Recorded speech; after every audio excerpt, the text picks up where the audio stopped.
Well,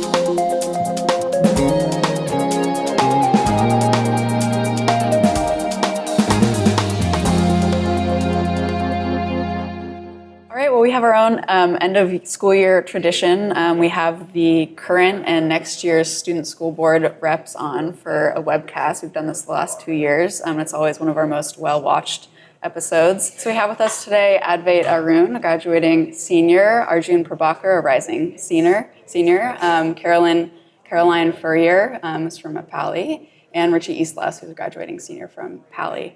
Since we're just coming off the graduation ceremonies last night, I thought we would start with that. I was at the Paly ceremony, and I was really struck by one of the speeches, which was a joint speech by two first-generation college students. And they talked a lot about diversity and identity and sort of unity in the face of division. And I thought it was really topical and much more so than the usual sort of dream big type of graduation speeches. And I was wondering, Richie, what you thought of the speeches and sort of what resonated with you. Well, what I heard of the speech, pretty good speech. They started off really great. I think they got their point out. Mm-hmm. They were talking about equal opportunities and how they got to the point where they got and where they're going to go in the future. And hopefully, I know Ricardo Lumber pretty closely, and he's going to make it far. Mm-hmm. That kid's going to make it far. Yeah, they were really inspiring, and I thought they were really honest about, the ways in which Paly had been both really empowering for them, but also sort of a difficult place to be as Latino first-generation college students. So that was really refreshing, I thought.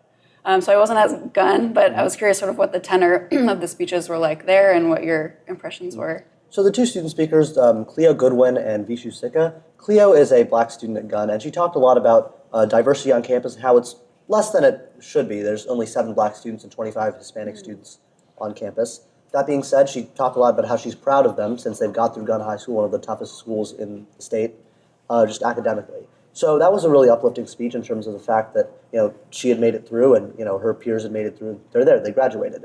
Vishu had a different sort of speech. He has a learning impediment in which, back when he was a child, doctor said, "Oh, you can learn anything. This kid is not going to succeed." Mm-hmm. And he talked a lot about how through his time at Gunn, he's learned to love learning, and he's mastered 3 languages. He knows how to surf and do a lot of cool stuff. So he sort of proved the doctors wrong, and he talked a lot about how Gunn High School really helped him actually just learn and really enjoy his learning. So there were 2 very different speeches. I haven't heard anything like those 2 before, but I'm really glad because they were both topics that I think are not talked about as often. So I thought the tenor of the student speeches was fantastic. Yeah, it sounds like 2 very unique ceremonies from years past. Mm-hmm. So obviously student voice is something that's really important to all of you. As the student board reps, you're sort of the conduit between your classmates and the school board, which I know there's often sort of disconnect between those 2 worlds and the decisions that get made at the board level, and they're the ones that are really impacting your lives, but there is that sort of disconnect between those 2 worlds. Advait, you wrote a student input resolution this year, and you described sort of increased dialogue, at least at Gunn, between administrators and students, but how you felt like there's really a need for a more sort of formalized way to collect input from students, especially when it's sort of a quick decision is being made or something like that. Could you talk a little bit about your resolution and why you wrote it? Right. So I think one of the big differences between previous years and I think this year is that this year I think a lot of administrators, including Ms. Lawrence and student leaders as well, like myself and the student body president Alvin Hom, we've been a lot more willing and able to actually engage in dialogue with students and staff about how to make change on campus. But I don't want that to just solely rely on personal effort, and I feel like the system itself should support it. And I think having the system support it is the reason that I wrote the resolution, like to make this, formally, make student input formally part of our system of Palo Alto Unified School District. And I think one of the big parts of that is, like you said, getting input on quick decisions. I think in the past, a lot of our decisions have been made with student input, but too little, too late. And I want to avoid that whole too little, too late feeling by any students or administrators in the future. I think that can be avoided simply by, not necessarily by increasing dialogue, because that has been happening, but I think by using that dialogue to find constructive ways to get better feedback. Whether it means bridging the trust gap between students and administration, or whether it means improving ways for student government to actually get student opinions and be a real engine of student voice, I don't know, and I don't have the solutions, but I think what the resolution does is it first formalizes the idea that student input is important for a lot of the decisions made on campus, and second, that we need to find ways to actually, bridge that gap and make students and administration trust each other and make sure they understand each other more. Are there any decisions you guys feel like the board has made or your administrations have made that didn't really take student input into account, or like Advait said, it was too little too late and it sort of ruffled students? I think more on a general sense. I can't think of any like distinct policy, but I feel like sometimes the district does surveys, which is a great effort towards getting student voice. But like you said, too little, too late, and sometimes it's after the fact they're presented these policies. And I would love to see more surveys given to students before the discussion is held, before the agenda is released, so then they know what to come, and then they can come to the board meetings and participate and speak up, just generally. Yeah, I think the board definitely is improving in its ability to get student feedback, work with student leaders such as the school board rep and like people on site. I think one important issue where the school board will be able to show its transformation is a computer science one, because that's an issue where students for randomized polling pretty much oppose the mandate and oppose the idea of having a computer science grad requirement. But the board has a decision to make whether they make their own decision or whether they conduct more polls, more surveys, more student voice feedback, and use that to determine their decision instead of determining it based on what they think is best. And I think that's a good example of institutionalizing student voice, as Advait said, because in this process, we have seen that there's not been enough polling so far. So if we were to have institutionalized and formalized student voice, where it's expected that we get student polls immediately, it's expected that the opinion comes in immediately, that would speed up processes and make things happen more conducive to what the students want. Do you guys have any sense of what you want to do next year to better communicate sort of how students are feeling to the board? Yes, I'll start. I have like a few ideas because I think there's a lot of opportunities at our school that could be used to voice opinions. One of which is actually, we have a TV show at our school called In Focus, where basically people go on and tell like the school news. And it's supposed to be in the morning next year, but I think kids still will have an opportunity to view it. And I think even something as simple as putting out a link on the survey or on the screen that every student will see and instructing them to fill out surveys beforehand will just be so beneficial, and it like really reaches the full student body. Also, another thing I spoke about in my interview when I was being appointed is possibly having like a giant suggestion box, because ASB at Paly has actually made a new website, and it's being visited much more often.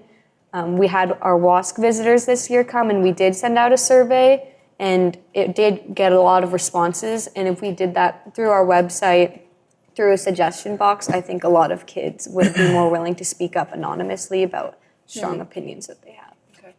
Yeah, I think one of the main challenges at Gunn and possibly at Paly too is getting a diverse range of student opinions that's supposed to represent the entire student body, because when you look at SEC, it's not really fully representative of what the students think. It's more of the students who are more active, and if we just ask SEC, then we're obviously going to get biased results because we're only looking for the opinions of the students who care most about the issues and care enough to run for position. Yeah. So I think something I want to work on next year is more focus groups and more like randomized things. One thing we have at Gunn is Source of Strength, where teachers nominate students based on who they think would be a diverse range of opinions, who they think would be good advocates to the community. Maybe more teacher nominations and working with admins to like randomly nominate people for specific focus groups. For example, if we want to find student opinion on a specific issue, we can have a focus group for that. The other thing is that the WASC recommendation for Gunn was more student advisory groups. So for example, for social studies, a group that would read curriculum. For math, a group that would read curriculum. So I think working with admins to like maybe incorporate one or two of those and create a blueprint for what that would look like in the future would be something that I want to get done by the time I graduate. Yeah. Richie, I know that one of your goals as student board rep was to sort of increase representation for minority students and BTP students at the board level, because they're not often showing up to board meetings. Like you just said, there's sort of the set group of people who show up and participate a lot. Do you feel like you accomplished that this year, and what are your thoughts on that? I think I didn't accomplish it. It's a huge undertaking. Yeah. I didn't accomplish it at all. Hopefully Caroline can, push it out more, and I think she is a great candidate for this spot. Or not candidate. She got the spot. I'm sorry. Well, I think you did. You just by virtue of being there, you really represented it. That. I tried many times to bring students, but again and again, they felt like they were not in their spot. They didn't feel comfortable coming to board meetings. The students, underrepresented students, didn't feel comfortable with what they say. Oh, it's a white place. You know, that's not where I should be, as my friends would say. What would you say to that? I would say they're crazy. You're crazy. It's not 50 years ago. It's 2018. Yeah. You get to go up there, say what you want to say, and change the board's mind on whatever you want. But I think I went to the board and I said what I had to say. I left my heart out there, per se. I think I changed so much in seeing how I had to be politically correct. I couldn't just go up there and say whatever I wanted to say. But hopefully the board heard me and you know, they make the changes that they need to make. Yeah. One pretty controversial decision that directly impacted students was the board's vote to report unweighted and weighted GPAs on transcripts. And there was a lot of concern about sort of the negative impacts that could have. And I'm curious what you guys have seen in terms of how that impacted students, if you have any personal experiences with how that, if that changed things for students, or if it was just if it was a good or a bad decision. I think, to my knowledge, I don't know if enrollment patterns at Gunn have changed too much because we haven't added any new giant AP or honors courses. Yeah, and it might be too early to tell. Yeah, and you know, I think U.S. Foreign Policy Honors was the only new course added, and it's specifically an honors course. So people did ask if it was weighted. It is weighted, right? And I think that's weighted as well. Yeah. But I think the big change was AP Lang at Paly, from what I understand. And enrollment for that jumped. I think English sections for elective sections. Interesting. I can speak to that a bit. Yeah, It was a large amount of, like a huge enrollment on this new English class added AP language, and I was really personally thrilled about it because I wanted to take an advanced English class, and many students were as well.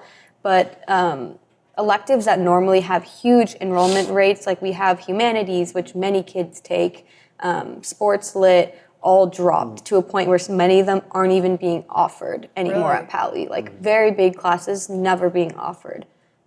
Now there's 15 sections of AP language, which is 15 periods then, correct? Yeah. So there has had, the weighted GPA has had a great impact at Paly, and it's evident that a lot of kids are trying to take classes for the weight, I think. I think some aren't, some are. Yeah. But something we do have to hold ourselves accountable to as board members or board representatives is just like looking at everything with an equity lens, because I do think that this does have an effect on the achievement gap, and we're seeing it at Paly. We're seeing the enrollment rates and diversity being more and more split, and I think that's something we all have to consider as we go into the board. Yeah, I think last year, definitely, I supported the weighted GPA proposal put forth by Dr. McGee, and I thought it was a smart way to balance, you know, the way, like, you know, stress and what students thought about GPA and what students wanted to see in their own transcripts. This year, I mean, after a whole year of like seeing the effect on AP Lang and just, you know, talking to students at Gunn, I don't know if I would have agreed with myself actually anymore. I think there's a lot more to be looked at in terms of the way students perceive achievement and success. Yeah. And I think it's more like, I think GPA matters less than how students perceive the definition of success. I think because students perceive that as, oh, you must get a 4.0, you must have a good GPA, you must have good grades, I think they automatically try to go to, like, they automatically take the paths which will give them the highest marks in those categories, which would include classes like AP Lang. It would students self-select out of taking interesting English electives, for example, or interesting social studies electives in favor of APs or courses with weight, because it'll help them with scholarships, it'll help them with colleges. At least that's what they think. And I think there's a lot more that needs to be looked into our definitions of success, and you know, it's something we didn't consider last year. That's I mean, then there was concern, particularly from I remember the Paly faculty and some administrators about that this would really just exacerbate the focus on grades and all that pressure, which, you know, the district has been trying to sort of wind back over the last several years. So last year I was for the weighted GPA, weighted grades, and I was for it because all the students wanted it. And as board representatives for Paly and Gunn, we do what the students ask for us. And just looking back again, like Advait said, I don't think I would be for it either. I said, let's make weighted GPAs, but at the same time, what are we doing for the underrepresented students? Yeah. How are we pushing them forward, and pushing them to the best of their abilities? And this year, I haven't seen anything. And this is just the first year. I want to see what's going on in 5-10 years and how big the achievement gap is going to get. Do you think the board should reconsider the decision to report weighted grades? I don't think the board should reconsider anything. I think the board should add more policies on how we're pushing out different classes to different students. Because when they give us the book that we want to sign up for classes, nobody's pushing you to take any classes. They just throw a book at you and say, sign up for whatever classes you want. But the students that actually know what honors classes are, what AP classes are, they know exactly where to go to. But you just throw a book at a student and the student puts it in their closet, lets dust build up on it, opens it. Oh, look at this. This is an easy class. I'm going to get an easy A. Boom. We're not pushing our students. I think there's more infrastructure to be created around, first of all, student education in terms of multiple paths to success and the fact that grades and GPA don't determine your future. And second of all, I think on an equity lens, there's a lot more that needs to be done to encourage minority students to actually, one, take advanced courses, or two, pursue their own lenses to success that don't need to conform with our preconceived notion that grades are all that matters. So it's just infrastructure. I think the policy itself is decent, is generally fair. Like, I don't have a problem with weighted GPA as it is, but I think the culture around it is, I think, what needs to be changed. Yeah, I think it's easy for everyone agrees. It's easy to say grades aren't everything. It doesn't matter how many APs you take. But I know that when the rubber hits the road and you guys are at school and everyone is talking about that kind of stuff, it's really hard to actually put that into action. Yeah. I think at Gunn, one thing I noticed this year is that the enrollment for AP US History jumped so much so that they had to add a second teacher. And I don't know if the specific board policy was the reason for that, but I do think that there has been overemphasis on grades and overemphasis on weighted GPA, on the importance of getting those AP classes and getting those honors classes in, even if you don't like the subject matter. Like, a lot of my friends took AP US History even though they didn't like the subject. They were bored, they were stressed, and I think the problem when you overemphasize grades is that kids are going to take the class that has an AP or an honor label on it. Because we have graduation requirements like econ, like US history, English, and you have to take one of those courses. So when you have the emphasis that the honors course is so much better than the normal course, that you have to take the honors course to get into that college you want to get into, then you're going to have over-enrollment in the courses that have the AP label next to them, and the courses that are normal or the courses that have a regular label aren't going to be enrolled as much. And because of that, students will be overstressed, and they won't be able to take the electives they want to. Like, we have a lot of cool history electives like California history, ethnic studies, and those never run because kids are stressed with all the APs in their workload and they don't want to take that other course that they feel might disadvantage them just because it doesn't have the AP level or the AP label on it that would help them. I know for it's kind of college. endless cycle because students want those classes, but then they feel pressured to take the other ones, and so it just keeps going. I think also it's a bit of a community thing that we put more emphasis on grades, like you said, how we define success. And I think one of my goals next year is to not change the policy of the weighted grades, but what it comes with. When we were talking about the equity, the mental health effects, I think if we are going to approve the weighted grades, we also have to look into things like Keith Wheeler's equity plan and make that a priority just as much as weighted GPAs were. We keep hearing this talk about grades, and the students come out to the graduation requirement because it'll affect their school life and their grades, but we don't see as much emphasis on things like approving resources for underrepresented minorities or tutors or reading specialists, which are equally as important and if not could help some of the negative effects of the weighted GPAs. And I think that's one thing moving forward the board should look at. Another major district initiative was the social emotional learning curriculum, and that was really meant to address some of these issues we're talking about with student well-being.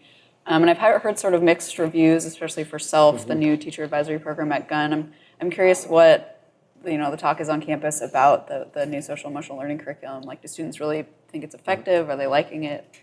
I think for the freshmen that I know, I think it's a subset of some freshmen who are in, say, debate or Model UN, or some who are in theater, or some who I know through my brother. And through them, they've all mentioned to me, oh, SELF, I'm just going to go to it, just get it over with. It's not something that they care too much about because they feel like it takes away from their academic time.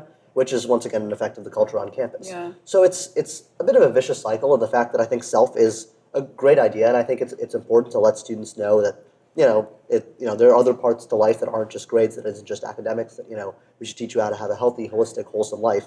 But that takes away directly from what students feel is important on campus, which would be their academics and their tests and the flex time, which they should be using to study.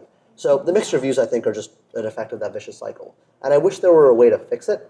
But I mean, I don't know. At this point, I think we're still trying to collect as much input as possible, and no decision's been reached. I think that self overall is a good idea because we need to have a program like that at our high schools. Like, it's not okay to continue to have a situation where there's no support system and there's no ability for freshmen and even sophomores to learn important skills that will undoubtedly help them throughout high school and beyond.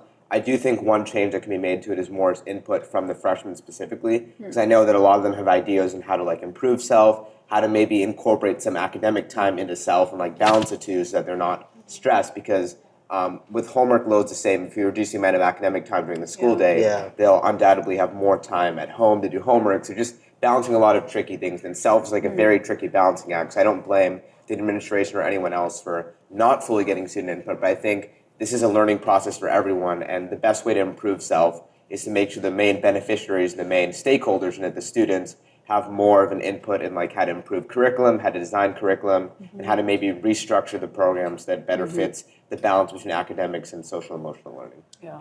And the school board is discussing it on Tuesday. I know everyone's probably pretty checked out, but if students want to show up and talk about it, I think that'd be pretty important. Yeah.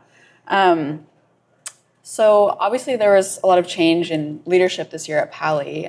Kim DiOrio took a medical leave and then resigned at the end of the school year. I'm curious how that impacted students and just climate on campus.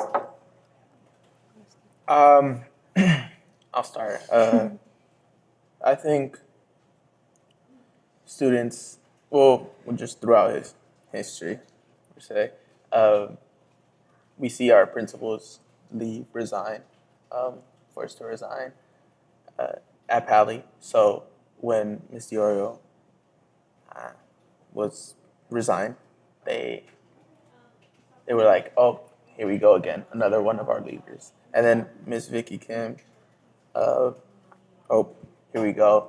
Assistant principal. It's just not a stable place. A lot of students said, oh, she did it because a lot of students felt like she didn't want to be here with us anymore. Principal DiOrio? Principal DiOrio.